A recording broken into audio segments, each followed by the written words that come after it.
Gasgas na ang problema ang mga nabero at abusadong taxi driver. Ngayon, may sagot na raw kay tusong driver sa tulong ng internet. Ikwento mo, Trish Roque. Sa araw-araw na pagsakay ng taxi ni Quiapo hanggang Quezon City, hindi nawawala ang mga pagkakataong nakakatsyempo siya ng abusadong driver. Lalo na marami pasahero, ganun.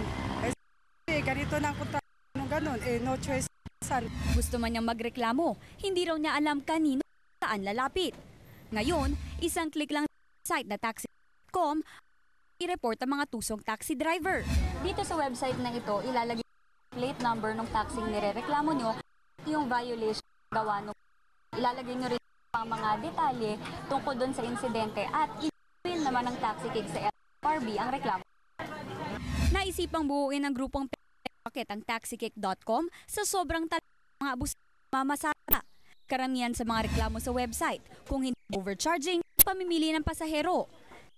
Tulungan na ang grupo sa LTFRB para ng mga abusadong pero hindi raw mapapatawan ng parusa kung sa text o internet lang magrereklamo. Kaya pakiusap ng LTFRB, dapat dumulog din sa kanilang ang mga complainant. 80% ng reklamo na pakilala, ayaw na nilang perwisyo or natatakot. Trish Roque.